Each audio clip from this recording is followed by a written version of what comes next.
Le livre de Job, chapitre 1. Il y avait dans le pays d'Uz un homme qui s'appelait Job. Et cet homme était intègre et droit. Il craignait Dieu et se détournait du mal. Il lui naquit 7 fils et 3 filles. Il possédait 7000 brebis, 3000 chameaux, 500 paires de bœufs, 500 ânesses et un très grand nombre de serviteurs. Et cet homme était le plus considérable de tous les fils de l'Orient. Ses fils allaient les uns chez les autres et donnaient tour à tour un festin, et ils invitaient leurs 3 sœurs à manger et à boire avec eux. Et quand les jours de festin étaient passés, Job appelait et sanctifiait ses fils, puis il se levait de bon matin et offrait pour chacun d'eux un holocauste. Car Job disait, « Peut-être mes fils ont-ils péché et ont-ils offensé Dieu dans leur cœur ?» C'est ainsi que Job avait coutume d'agir. Or les fils de Dieu vinrent un jour se présenter devant l'Éternel, et Satan vint aussi au milieu d'eux. L'Éternel dit à Satan, « D'où viens-tu » Et Satan répondit à l'Éternel, « De parcourir la terre et de m'y promener. » L'Éternel dit à Satan, « As-tu remarqué mon serviteur Job? Il n'y a personne comme lui sur la terre.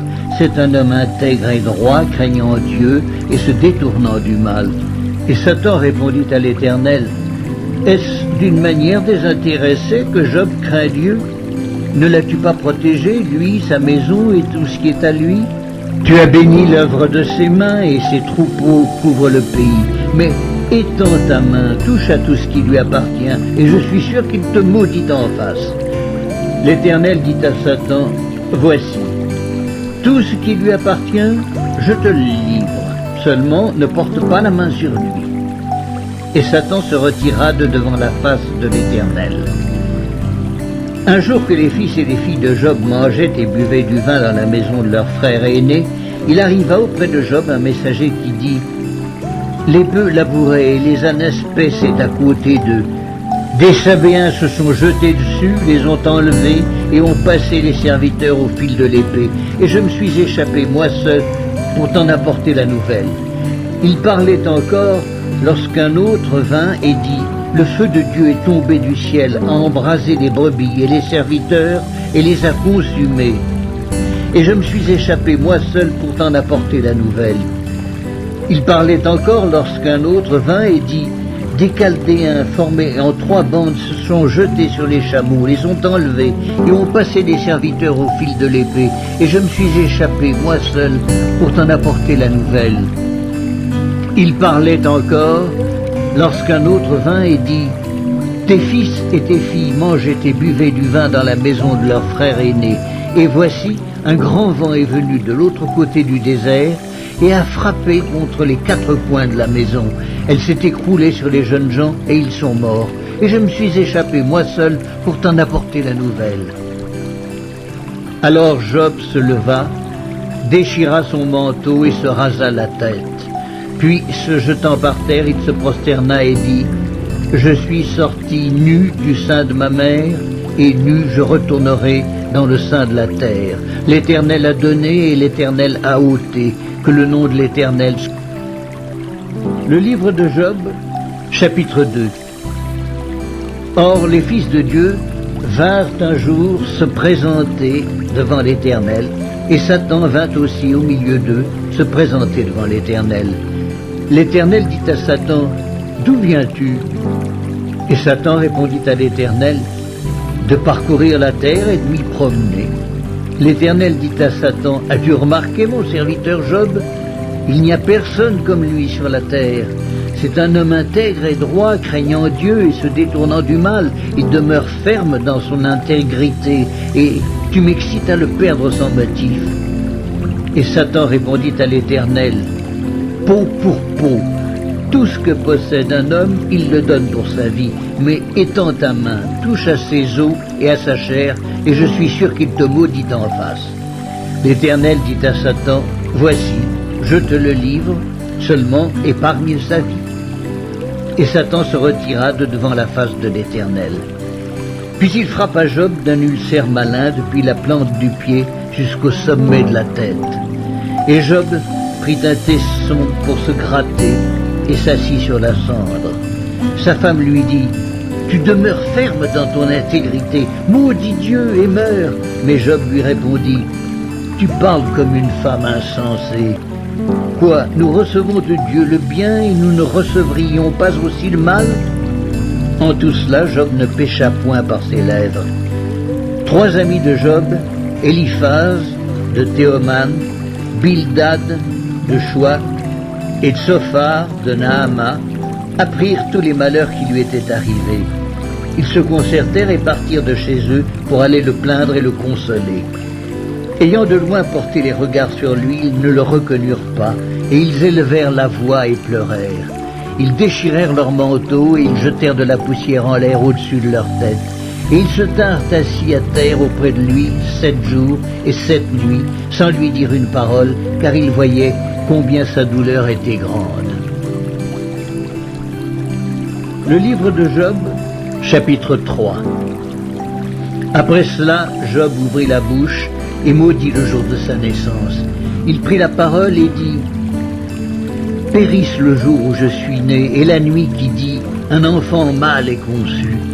Ce jour qu'il se change en ténèbres, que Dieu n'en ait point souci dans le ciel, et que la lumière ne rayonne plus sur lui, que l'obscurité et l'ombre de la mort s'en emparent, que des nuées établissent leur demeure au-dessus de lui, et que de noirs phénomènes l'épouvantent.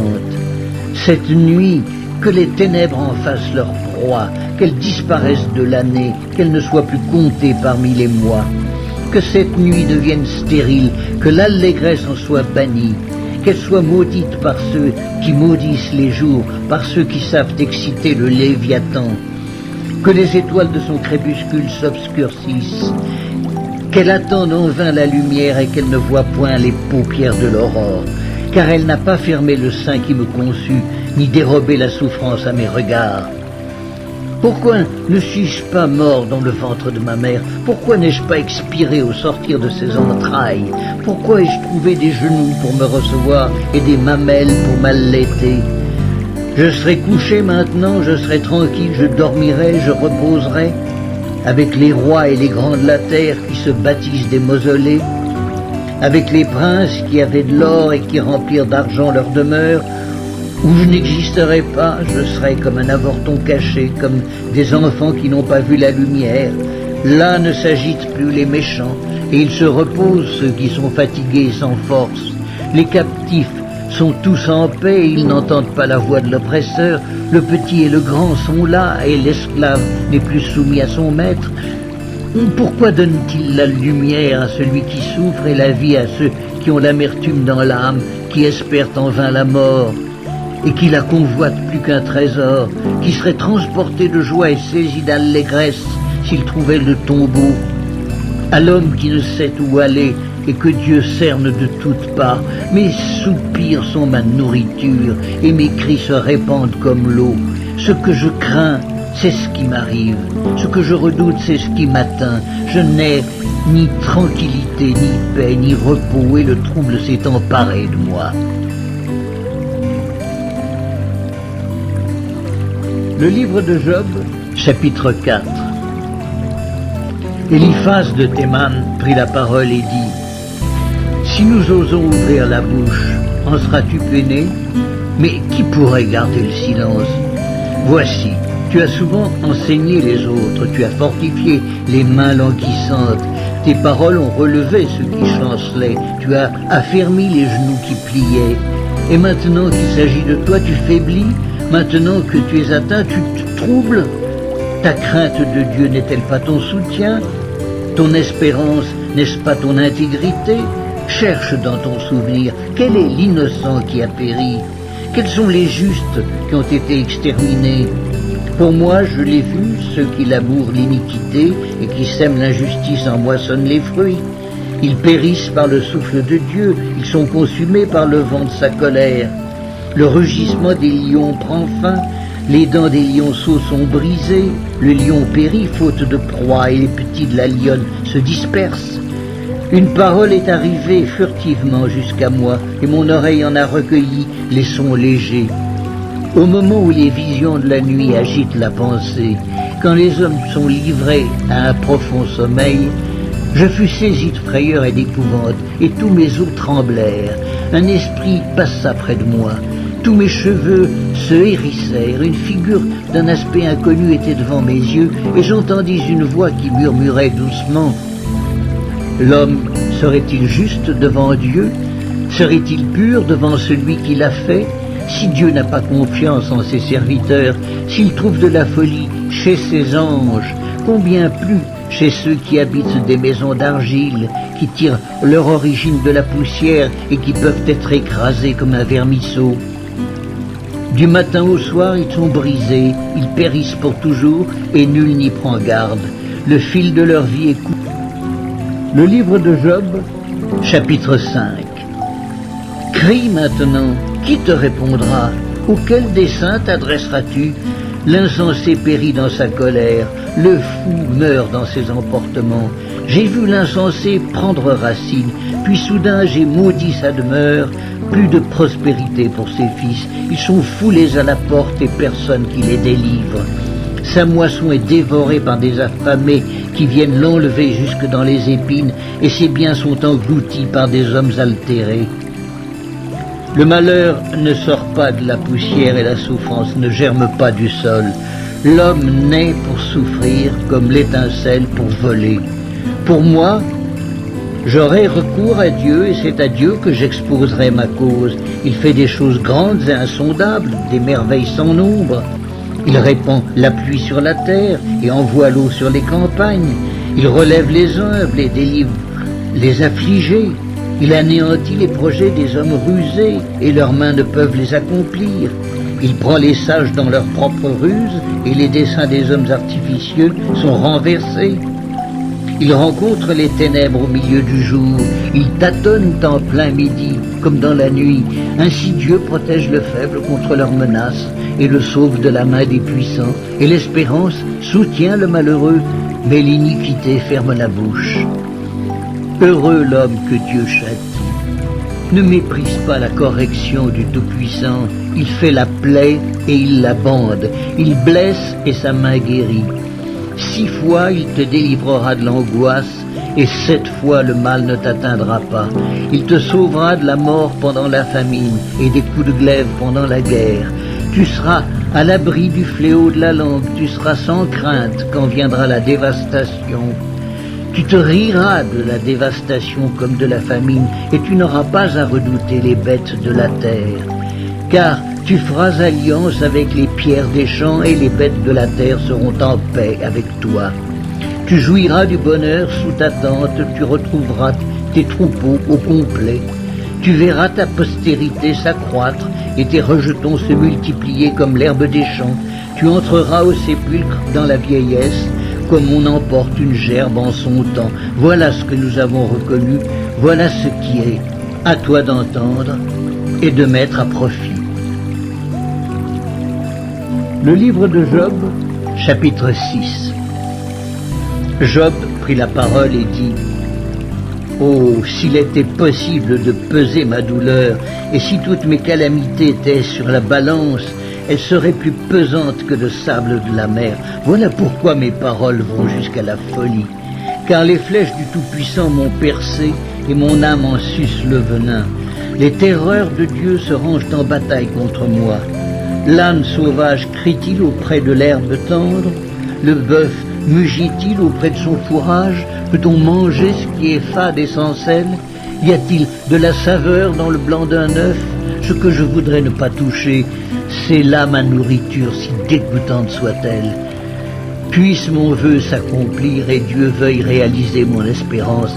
Qu'il plaise à Dieu de m'écraser, qu'il étende sa main et qu'il m'achève. Il me restera du moins une consolation, une joie dans les maux dont il m'accable. Jamais je n'ai transgressé les ordres du Saint. Pourquoi espérer quand je n'ai plus de force? Pourquoi attendre quand ma fin est certaine? Ma force est-elle une force de pierre? Mon corps est-il d'airain? Ne suis-je pas sans ressources et le salut n'est-il pas loin de moi? Celui qui souffre a droit à la compassion de son ami, même quand il abandonnerait la crainte du Tout-Puissant. Mes frères sont perfides comme un torrent, comme le lit des torrents qui disparaissent. Les glaçons en troublent le cours, la neige s'y précipite. Viennent les chaleurs et ils tarissent. Les feux du soleil et leur lit demeurent à sec. Les caravanes se détournent de leur chemin, s'enfoncent dans le désert et périssent. Les caravanes de Théma fixent le regard, les voyageurs de Séba sont pleins d'espoir. Ils sont honteux d'avoir eu confiance, ils restent confondus quand ils arrivent. Ainsi, vous êtes comme si vous n'existiez pas. Vous voyez mon angoisse et vous en avez horreur. Vous ai-je dit, donnez-moi quelque chose? Faites en ma faveur des présents avec vos biens, délivrez-moi de la main de l'ennemi, rachetez-moi de la main des méchants. Instruisez-moi et je me tairai. Faites-moi comprendre en quoi j'ai péché, que les paroles vraies sont persuasives. Mais que prouvent vos remontrances? Voulez-vous donc blâmer ce que j'ai dit et ne voir que du vent dans les discours d'un désespéré? Vous accablez un orphelin, vous persécutez votre ami. Regardez-moi, je vous prie. Vous mentirai-je en face? Revenez, ne soyez pas injuste. Revenez et reconnaissez mon innocence. Y a-t-il de l'iniquité sur ma langue et ma bouche ne discerne? Le livre de Job, chapitre 7. Le sort de l'homme sur la terre est celui d'un soldat et ses jours sont ceux d'un mercenaire. Comme l'esclave soupire après l'ombre, comme l'ouvrier attend son salaire, ainsi j'ai pour partage des mois de douleur, j'ai pour mon lot des nuits de souffrance. Je me couche et je dis, quand me lèverai-je, quand finira la nuit? Et je suis rassasié d'agitation jusqu'au point du jour. Mon corps se couvre de verre et d'une croûte terreuse, ma peau se crevasse et se dissout. Mes jours sont plus rapides que la navette du tisserand, ils s'évanouissent, plus d'espérance. Souviens-toi que ma vie est un souffle, mes yeux ne reverront pas le bonheur. L'œil qui me regarde ne me regardera plus, ton œil me cherchera et je ne serai plus. Comme la nuée se dissipe et s'en va, celui qui descend au séjour des morts ne remontera pas. Il ne reviendra plus dans sa maison et le lieu qu'il habitait ne le connaîtra plus. C'est pourquoi je ne retiendrai point ma bouche, je parlerai dans l'angoisse de mon cœur, je me plaindrai dans l'amertume de mon âme. Suis-je une mer ou un monstre marin pour que tu établisses des gardes autour de moi? Quand je dis « mon lit me soulagera, ma couche calmera mes douleurs », c'est alors que tu m'effraies par des songes, que tu m'épouvantes par des visions. Ah, je voudrais être étranglé, je voudrais la mort plutôt que ces eaux. Je les méprise, je ne vivrai pas toujours. Laisse-moi car ma vie n'est qu'un souffle. Qu'est-ce que l'homme pour que tu en fasses tant de cas, pour que tu daignes prendre garde à lui, pour que tu le visites tous les matins, pour que tu l'éprouves à tous les instants? Quand cesseras-tu d'avoir le regard sur moi? Quand me laisseras-tu le temps d'avaler ma salive? Si j'ai péché, qu'ai-je pu te faire, gardien des hommes? Pourquoi me mettre en butte à tes traits? Pourquoi me rendre à charge à moi-même? Que ne pardonnes-tu mon péché et que n'oublies-tu mon iniquité? Car je vais me coucher dans la poussière, tu me chercheras et je ne serai plus.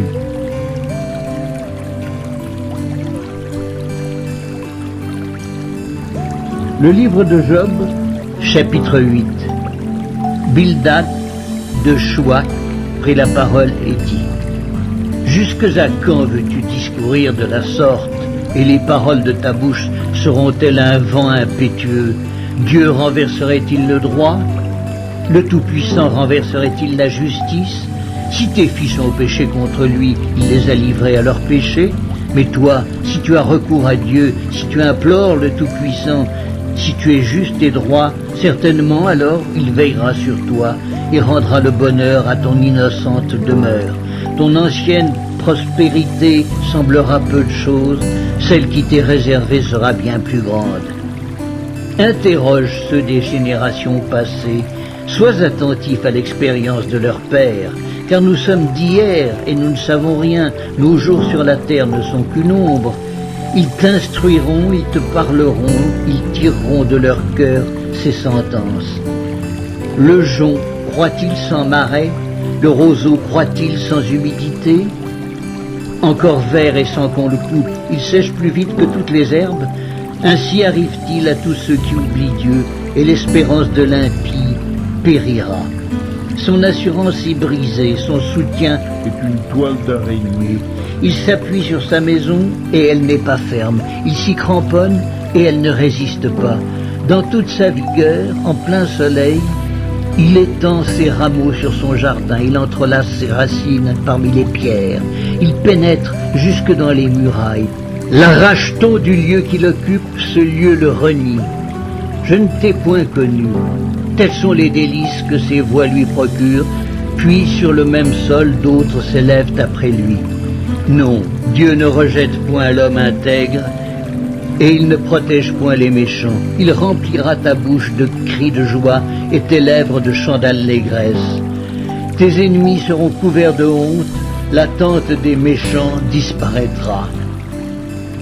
Le livre de Job, chapitre 9. Job prit la parole et dit : Je sais bien qu'il en est ainsi. Comment l'homme serait-il juste devant Dieu? S'il voulait contester avec lui, sur 1000 choses il ne pourrait répondre à une seule. À lui la sagesse et la toute-puissance, qui lui résisterait impunément?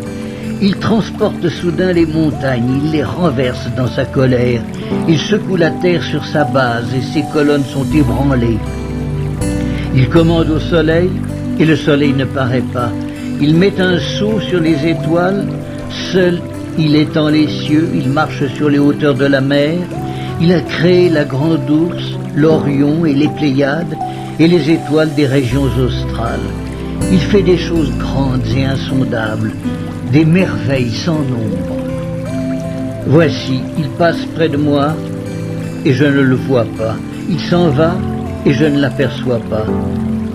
S'il enlève, qui s'y opposera? Qui lui dira: que fais-tu?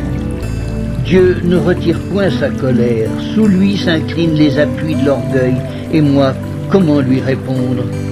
Quelle parole choisir? Quand je serai juste, je ne répondrai pas, je ne puis qu'implorer mon juge, et quand il m'exaucerait, si je l'invoque, je ne croirai pas qu'il eût écouté ma voix, lui qui m'assaille, comme par une tempête, qui multiplie sans raison mes blessures, qui ne me laisse pas respirer, qui me rassasie d'amertume. Recourir à la force, il est tout-puissant. À la justice, qui me fera comparaître? Suis-je juste? Ma bouche me condamnera. Suis-je innocent? Il me déclarera coupable. Innocent, je le suis, et je ne tiens pas à la vie, je méprise mon existence. Qu'importe après tout, car j'ose le dire, il détruit l'innocent comme le coupable, si du moins le fléau donnait soudain la mort. Mais il se rit des épreuves de l'innocent, la terre est livrée aux mains de l'impie, il voile la face des juges, si ce n'est pas lui, qui est-ce donc? Mes jours sont plus rapides qu'un courrier, il fuit sans avoir vu le bonheur, il passe comme les navires de jonc, comme l'aigle qui fond sur sa proie. Si je dis: je veux oublier mes souffrances, laisser ma tristesse reprendre courage, je suis effrayé de toutes mes douleurs. Je sais que tu ne me tiendras pas pour innocent, je serai jugé coupable. Pourquoi me fatiguer en vain? Quand je me laverai dans la neige, quand je purifierai mes mains avec du savon, tu me plongerais dans la fange et mes vêtements m'auraient en horreur. Il n'est pas un homme comme moi pour que je lui réponde, pour que nous allions ensemble en justice. Il n'y a pas entre nous d'arbitre. Qu'il pose sa main sur nous deux, qu'il retire sa verge de dessus moi, que cette erreur ne me trouble plus. Alors je parlerai, et je ne le craindrai pas. Autrement, je ne suis point à moi-même. Le livre de Job, chapitre 10. Mon âme est dégoûtée de la vie. Je donnerai cours à ma plainte, je parlerai dans l'amertume de mon âme. Je dis à Dieu: ne me condamne pas, fais-moi savoir pourquoi tu me prends à partie. Te paraît-il bien de maltraiter, de repousser l'ouvrage de tes mains et de faire briller ta faveur sur le conseil des méchants? As-tu des yeux de chair, vois-tu comme voit un homme? Tes jours sont-ils comme les jours de l'homme, et tes années comme ses années, pour que tu recherches mon iniquité?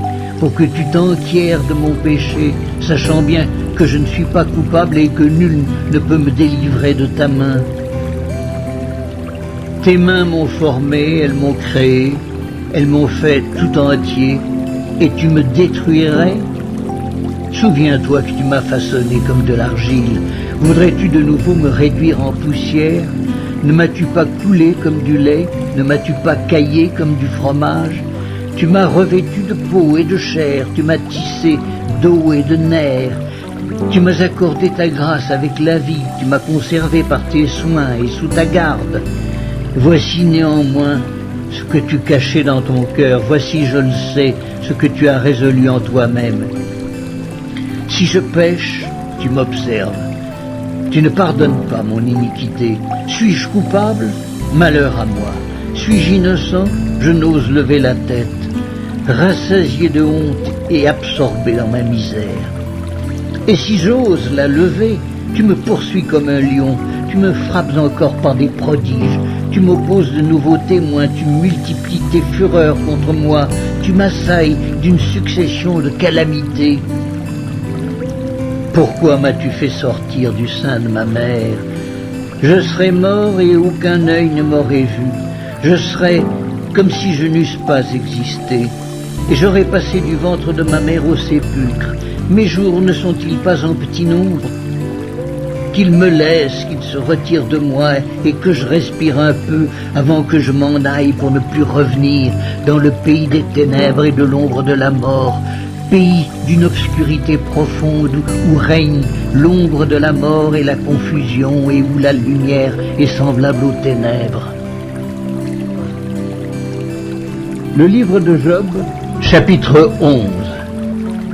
Sophar de Naama prit la parole et dit: cette multitude de paroles ne trouvera-t-elle point de réponse, et suffira-t-il d'être un discoureur pour avoir raison?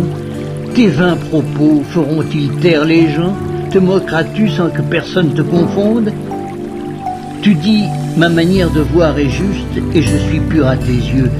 Oh, si Dieu voulait parler, s'il ouvrait les lèvres pour te répondre, et s'il te révélait les secrets de sa sagesse, de son immense sagesse, tu verrais alors qu'il ne te traite pas selon ton iniquité.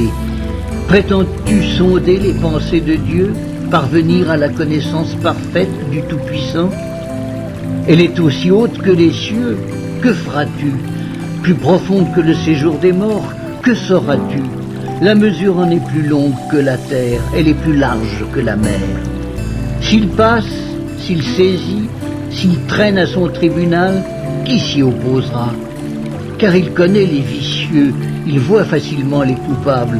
L'homme, au contraire, a l'intelligence d'un fou, il est né comme le petit d'un âne sauvage. Pour toi, dirige ton cœur vers Dieu. Étends vers lui tes mains, éloigne-toi de l'iniquité et ne laisse pas habiter l'injustice sous ta tente. Alors tu lèveras ton front sans tache, tu seras ferme et sans crainte. Tu oublieras tes souffrances, tu t'en souviendras comme des eaux écoulées. Tes jours auront plus d'éclat que le soleil à son midi. Tes ténèbres seront comme la lumière du matin. Tu seras plein de confiance et ton attente ne sera pas vaine.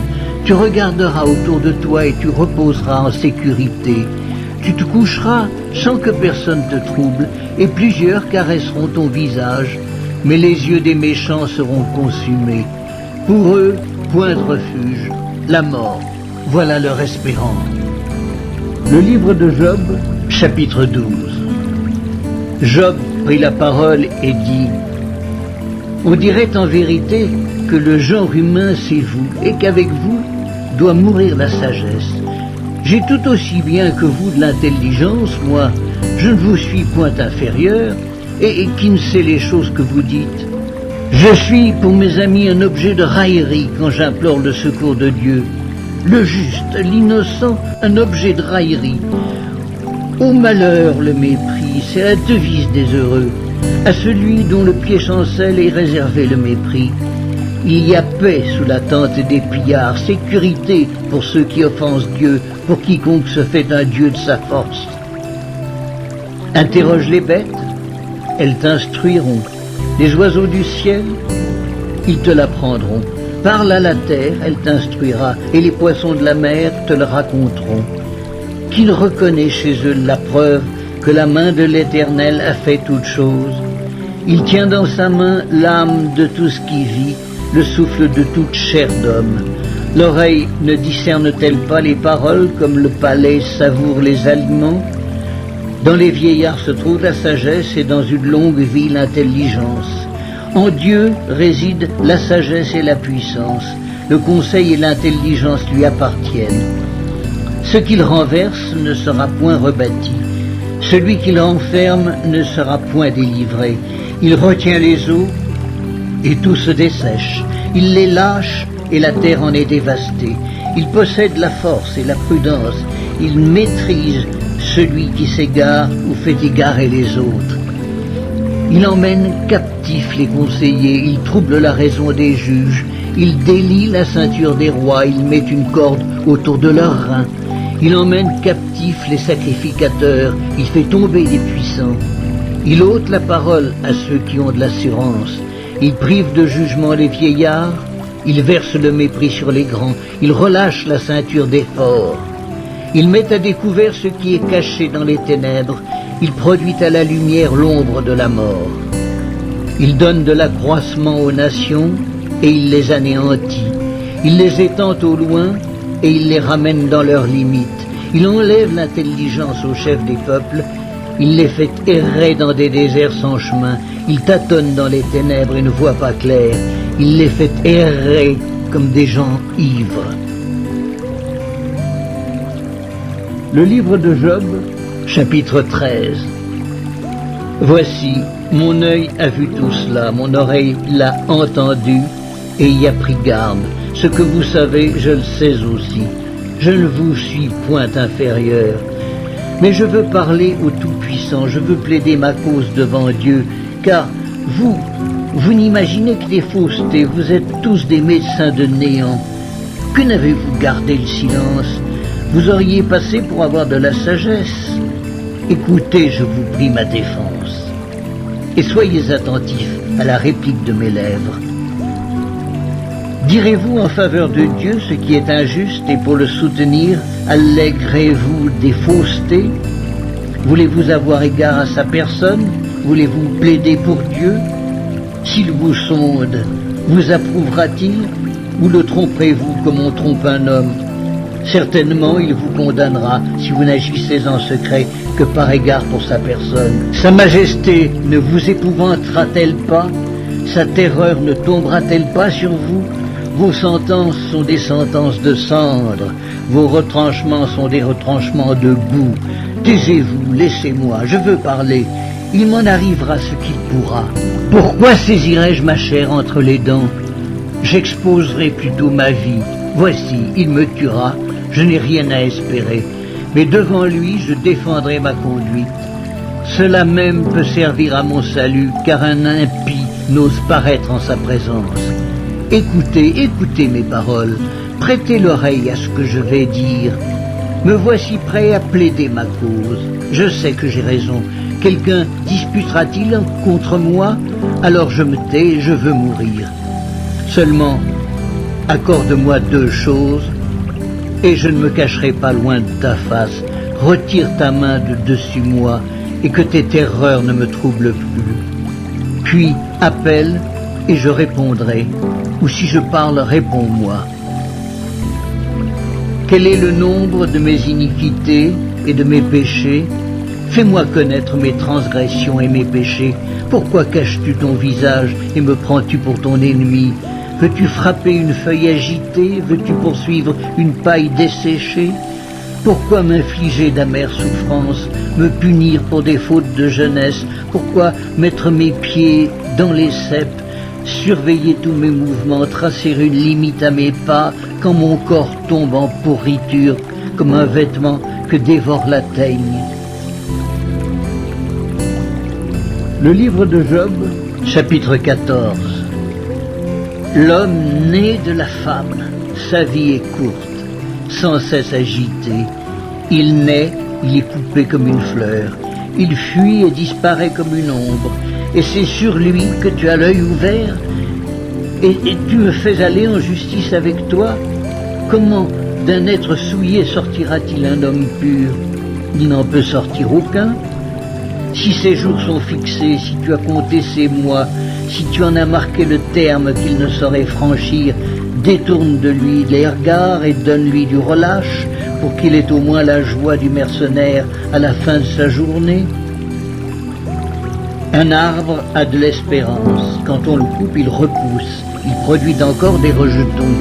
Quand sa racine a vieilli dans la terre, quand son tronc meurt dans la poussière, il reverdit à l'approche de l'eau. Il pousse des branches comme une jeune plante. Mais l'homme meurt et il perd sa force. L'homme expire et où est-il? Les eaux des lacs s'évanouissent. Les fleuves tarissent et se dessèchent. Ainsi l'homme se couche et ne se relèvera plus. Il ne se réveillera pas tant que les cieux subsisteront. Il ne sortira pas de son sommeil.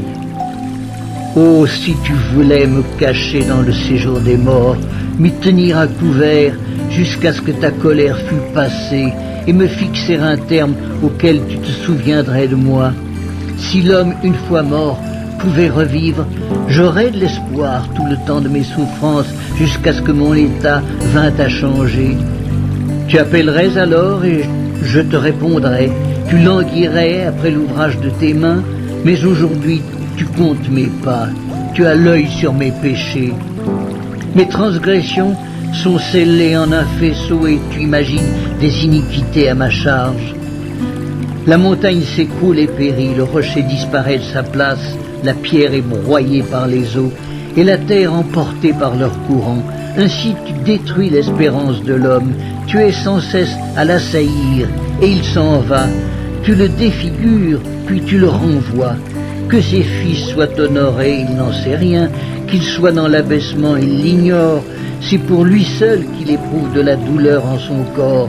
C'est pour lui seul qu'il ressent de la tristesse. Le livre de Job, chapitre 15. Eliphaz de Théman prit la parole et dit: Le sage répond-il par un vain espoir? Se gonfle-t-il la poitrine du vent d'Orient? Est-ce par d'inutiles propos qu'il se défend? Est-ce par des discours qui ne servent à rien? Toi, tu détruis même la crainte de Dieu, tu anéantis tout mouvement de piété devant Dieu. Ton iniquité dirige ta bouche et tu prends le langage des hommes rusés. Ce n'est pas moi, c'est ta bouche qui te condamne. Ce sont tes lèvres qui déposent contre toi. Es-tu né le premier des hommes? As-tu été enfanté avant les collines? As-tu reçu les confidences de Dieu? As-tu dérobé la sagesse à ton profit? Que sais-tu que nous ne sachions pas? Quelle connaissance as-tu que nous n'ayons pas? Il y a parmi nous des cheveux blancs, des vieillards, plus riches de jours que ton père. Tiens-tu pour peu de choses les consolations de Dieu et les paroles qui, doucement, se font entendre à toi? Où ton cœur t'entraîne-t-il et que signifie ce roulement de tes yeux? Quoi, c'est contre Dieu que tu tournes ta colère et que ta bouche exhale de pareils discours? Qu'est-ce que l'homme pour qu'il soit pur? Celui qui est né de la femme peut-il être juste?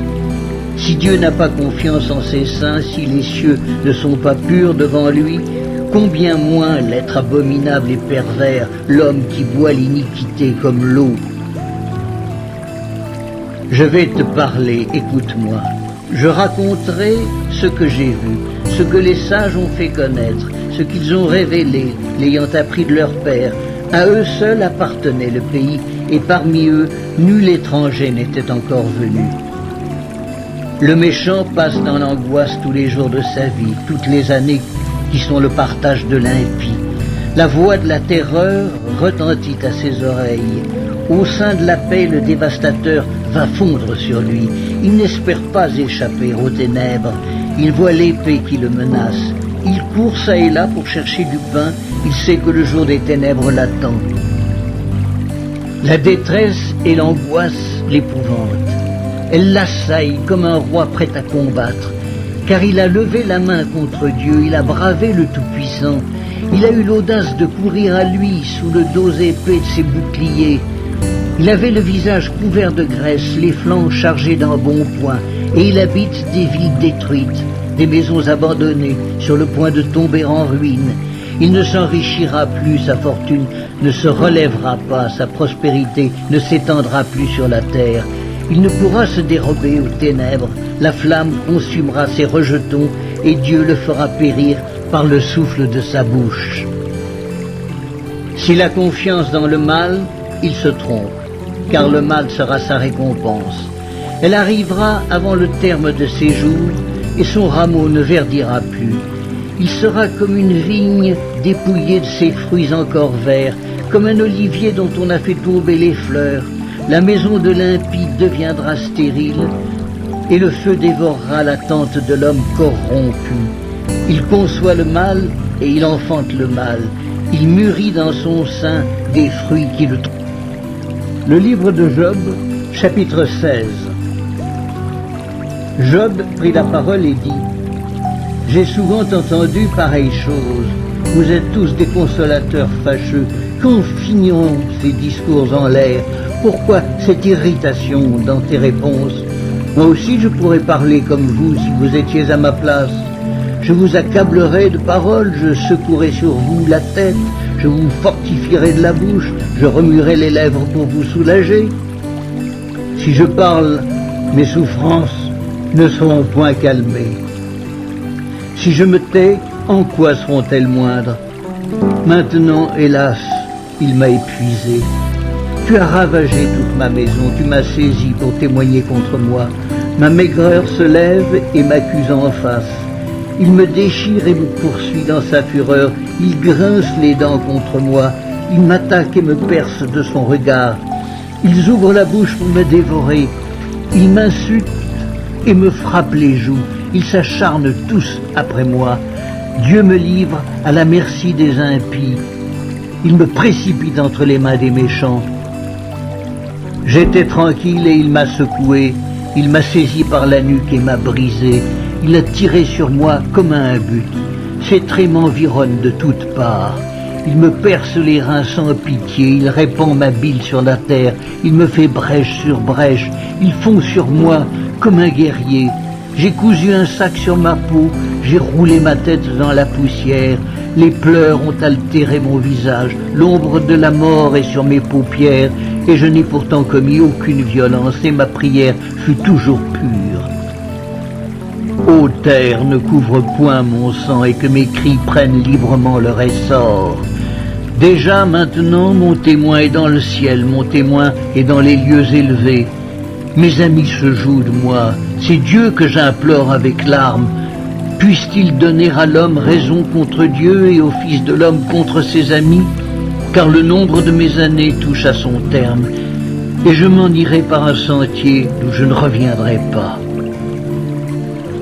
Le livre de Job, chapitre 17.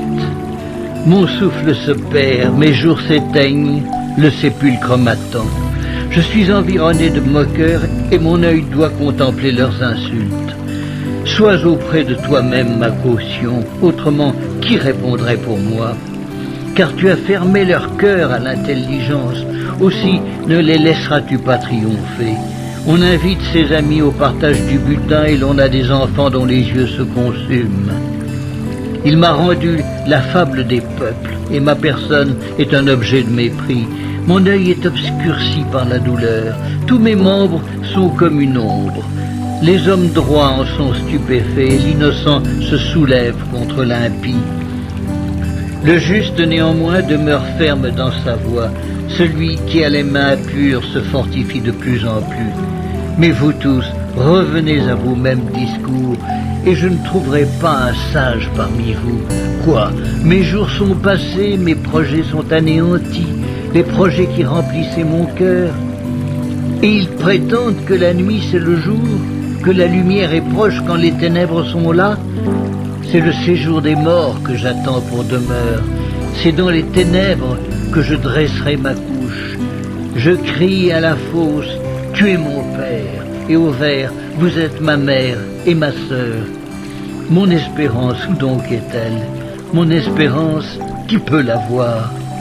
Elle descendra vers les portes du séjour des morts, quand nous irons ensemble reposer. Le livre de Job, chapitre 18. Bildad de Chouac prit la parole et dit: Quand mettrez-vous un terme à ces discours? Ayez de l'intelligence, puis nous parlerons. Pourquoi sommes-nous regardés comme des bêtes? Pourquoi ne sommes-nous à vos yeux que des brutes? Ô toi qui te déchires dans ta fureur, faut-il à cause de toi que la terre devienne déserte? Faut-il que les rochers disparaissent de leur place? La lumière du méchant s'éteindra et la flamme qui en jaillit cessera de briller. La lumière s'obscurcira sous sa tente et sa lampe au-dessus de lui s'éteindra. Ses pas assurés seront à l'étroit. Malgré ses efforts, il tombera. Car il met les pieds sur un filet, il marche dans les mailles, il est saisi au piège par le talon et le filet s'empare de lui. Le cordeau est caché dans la terre et la trappe est sous son sentier. Des terreurs l'assiègent, l'entourent, le poursuivent par derrière. La faim consume ses forces, la misère est à ses côtés. Les parties de sa peau sont l'une après l'autre dévorées. Ses membres sont dévorés par le premier-né de la mort. Il est arraché de sa tente où il se croyait en sûreté. Il se traîne vers le roi des épouvantements. Nul des siens n'habite sa tente. Le soufre est répandu sur sa demeure. En bas, ses racines se dessèchent. En haut, ses branches sont coupées. Sa mémoire disparaît de la terre. Son nom n'est plus sur la surface des champs. Il est poussé de la lumière dans les ténèbres. Il est chassé du monde.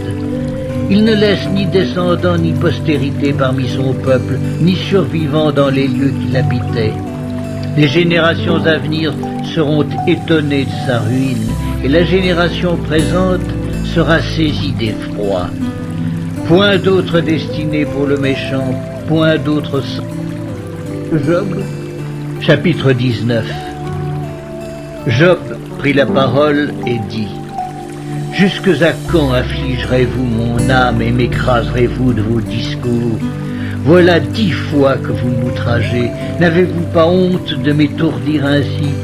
Si réellement j'ai péché, seul j'en suis responsable. Pensez-vous me traiter avec hauteur? Pensez-vous démontrer que je suis coupable? Sachez alors que c'est Dieu qui me poursuit et qui m'enveloppe de son filet. Voici, je crie à la violence et nul ne répond. J'implore justice et point de justice. Il m'a fermé toute issue et je ne puis passer. Il a répandu des ténèbres sur mes sentiers. Il m'a dépouillé de ma gloire. Il a enlevé la couronne de ma tête. Il m'a brisé de toutes parts et je m'en vais. Il a arraché mon espérance comme un arbre. Il s'est enflammé de colère contre moi. Il m'a traité comme l'un de ses ennemis. Ses troupes se sont de concert mises en marche et se sont frayées leur chemin jusqu'à moi. Elles se sont campées autour de ma tente. Il a éloigné de moi mes frères et mes amis se sont détournés de moi. Je suis abandonné de mes proches. Je suis oublié de mes intimes. Je suis un étranger pour mes serviteurs et mes servantes. Je ne suis plus à leurs yeux qu'un inconnu. J'appelle mon serviteur et il ne répond pas. Je le supplie de ma bouche et c'est en vain. Mon humeur est à charge à ma femme et ma plainte au fils de mes entrailles. Je suis méprisé même par des enfants. Si je me lève, je reçois leurs insultes. Ceux que j'avais pour confidents m'ont en horreur. Ceux que j'aimais se sont tournés contre moi. Mes os sont attachés à ma peau et à ma chair. Il ne me reste que la peau des dents. Ayez pitié de moi, vous, mes amis, car la main de Dieu m'a frappé. Pourquoi me poursuivre comme Dieu me poursuit? Pourquoi vous montrer insatiable de ma chair? Oh, je voudrais que mes paroles fussent écrites, qu'elles fussent écrites dans un livre. Je voudrais qu'avec un burin de fer et avec du plomb, elles fussent pour toujours gravées dans le roc. Mais je sais que mon Rédempteur est vivant et qu'il se lèvera le dernier sur la terre. Quand ma peau sera détruite, il se lèvera. Quand je n'aurai plus de chair, je verrai Dieu. Je le verrai et il me sera favorable.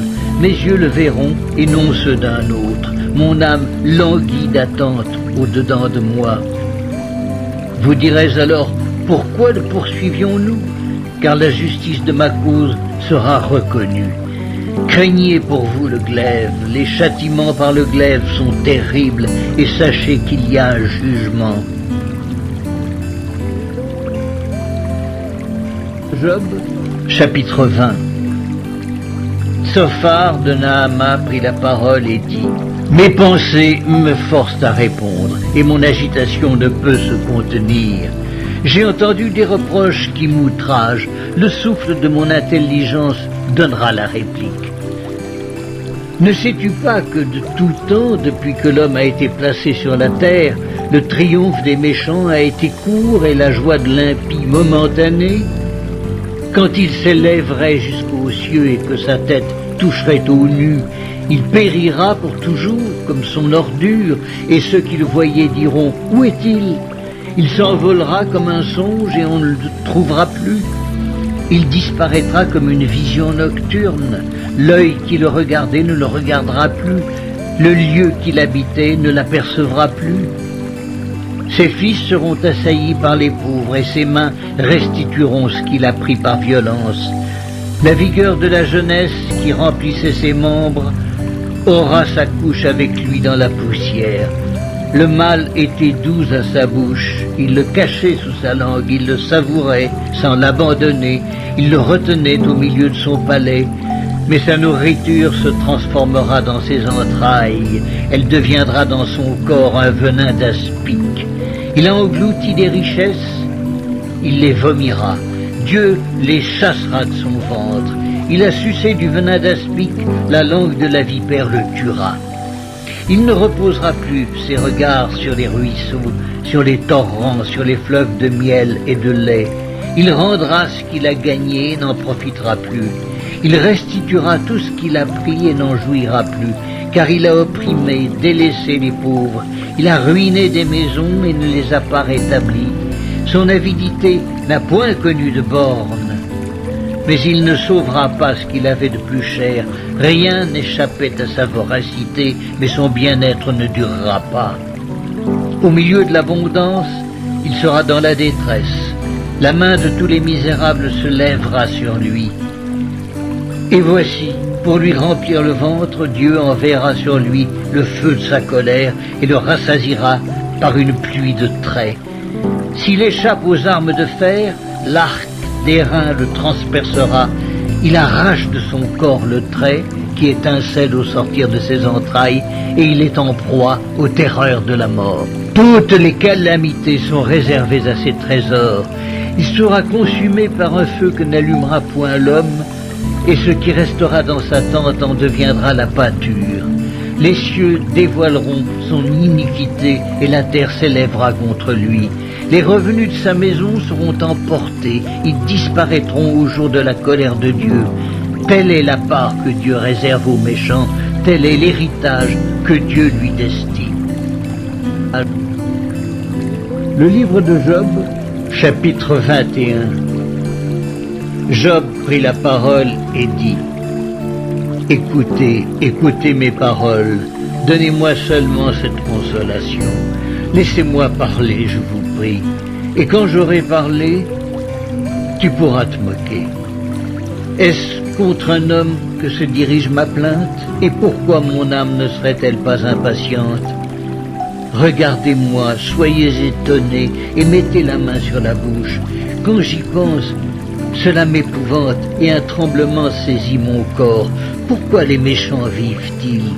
Pourquoi les voit-on vieillir et accroître leur force? Leur postérité s'affermit avec eux, et en leur présence, leurs rejetons prospèrent sous leurs yeux. Dans leur maison règne la paix, sans mélange de crainte. La verge de Dieu ne vient pas les frapper.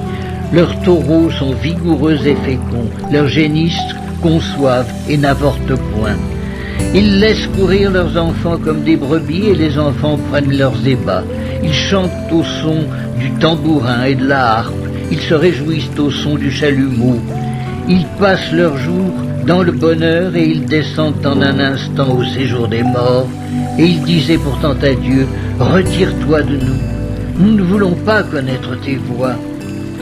Qu'est-ce que le Tout-Puissant pour que nous le servions? Que gagnerons-nous à lui adresser nos prières? Quoi donc? Ne sont-ils pas en possession du bonheur?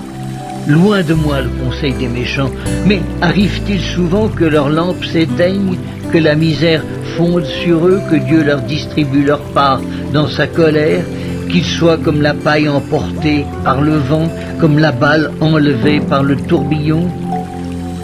Est-ce pour les fils que Dieu réserve le châtiment du Père? Mais c'est lui que Dieu devrait punir pour qu'il le sente. C'est lui qui devrait contempler sa propre ruine. C'est lui qui devrait boire la colère du Tout-Puissant. Car que lui importe sa maison après lui, quand le nombre de ses mois est achevé? Est-ce à Dieu qu'on donnera de la science, à lui qui gouverne les esprits célestes?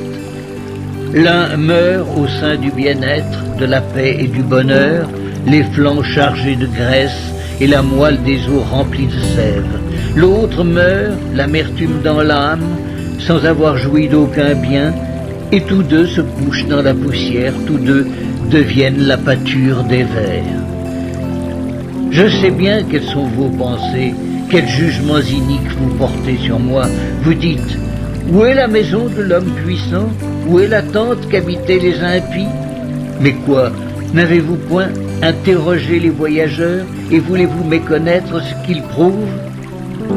Au jour du malheur, le méchant est épargné. Au jour de la colère, il échappe.